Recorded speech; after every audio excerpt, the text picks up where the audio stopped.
Hey gamers, if you're looking for a worker movement game all about collecting gems to restore relics, then you want to check out Gems of Iridescia. Let's take a look at how this game plays.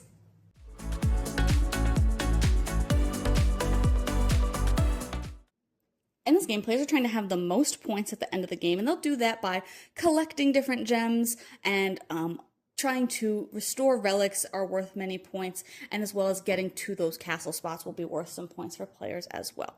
On a player's turn, they'll take their main actions, and then they can do any of the optional actions available in any order that they choose if they'd like to do any of them. So at the beginning of their main action, they will reveal up to 2 adjacent tiles to them. You are considered adjacent to everything at the beginning of the game, but I'm just going to go ahead and select these 2 tiles that are right in front of my player piece here, and then they'll select one of those to move onto. When a player moves onto a gem, they will collect that gem as well as any bonuses that the tile might have in it. The early ones do not have any, but in the future, if perhaps I went to this tile, I would get a yellow gem as well as one of the mining dice. Players might also be able to get points or coins. After moving, players will decide if they want to do any of the optional actions. The first one is mining, so I can spend $3 to roll my dice, and if I roll anything that is equal to or exceeds the current value of the gem I had picked up, in this case it was a 2, and I did roll both of my dice that were a 2 or above, so I would get that many more gems. I can continue paying for mining to roll again if I'd like, as long as I have the funds to do so.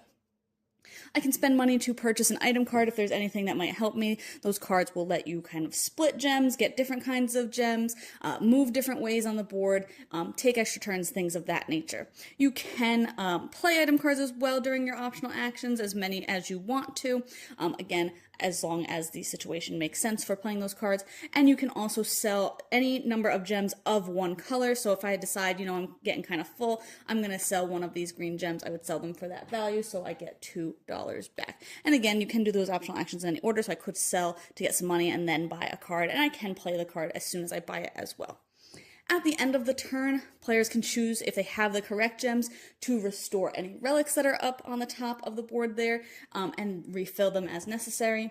Then they will collect the hex that they had moved on to, and they'll just keep that in front of them for later scoring, and then they'll adjust the market. So again, I picked up greens, so I would tick this die up by 1, and then play would pass.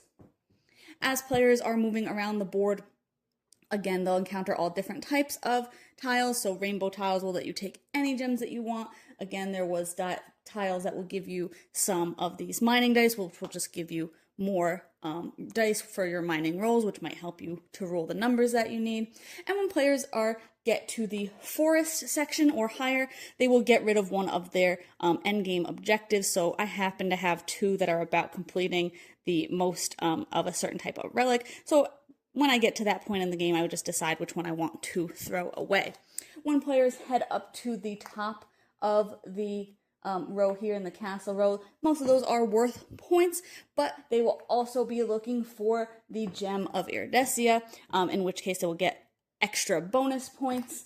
And then if you are the first, second, or third player in a 4-player game, you will also get some more points for getting to the top before others. Once a player gets to the top, they will take their player piece off, and if the game continues around and if it would come back to them, instead of taking a normal turn, they will choose a tile that is still on the board and just remove it from the board back to the box, and that will try and speed some of the other players up. At the end of the game, once all the players have reached the top, they will calculate final scores. They have been earning points for their relics throughout the game, but they will score some points for having leftover gems, certain sets of relics, and then sets of the same type of gem on their terrain tiles as well.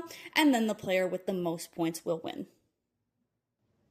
Overall, I thought this game had a really great look. I don't even have the iridescent edition. I have just the retail edition, but everything is really nice quality. Everything looks great. I really like everything about how the game looks. And I think that the gameplay is very simple. I think it's very approachable. You're just gonna reveal some tiles, move your person, collect some stuff, and then you have a couple of optional actions to try and get more gems, buy cards to maybe help you out a little bit, things of that nature. And it's a little bit of a race to the top, but rushing too much to the top might not necessarily get you a great score in the end, because other players are going to have a little bit more time to kind of collect a little bit more stuff, which means they might be able to do more contracts, completing those relics, which might get them some more points in the end. I I did think that it was a little bit samey game to game. I do like that the board is modular, so like you don't know which gems are going to be where every game. That's very nice, but I did think that it kind of didn't hold up over multiple plays. I also would say that I think that this game really shines at 4. I really didn't love it at 2 players for a multiplayer game because I just thought that the market didn't rotate enough, the value of the gems didn't rotate enough. It was not as much of a game where you had a lot of like things to do because you just cared about rushing to the top, I thought, more in a 2-player game, whereas in 4, I thought there was more reason to stay around the map and try and collect more things. There's a little bit more competition, so I thought that worked really well. I also would say that I wasn't a huge fan of the expansion. I thought that those tiles really didn't add anything to the game because you didn't get anything for going to them. It was really hard to mine. And then everything was really situational about it because you just mix the cards that trigger on observatories into the deck, and you might not even see them again, especially depending on player count, so that could really mess that up. So I would probably play just the base game over using the expansion personally. But the game looks really cool. Like I said, it is very approachable. I think that you can really easily get lots of different levels of gamers into this game. And I think it is just kind of neat to have that restrictive resource management, so you're kind of having to decide when to try and mine for more things or sell things based on, not having enough room in your little box here. So there's a lot of give and take with this. I think that it's definitely got an audience. I just don't think I see myself coming back to it a ton personally. But you can check my full thoughts on the blog today to decide if this one might be for you.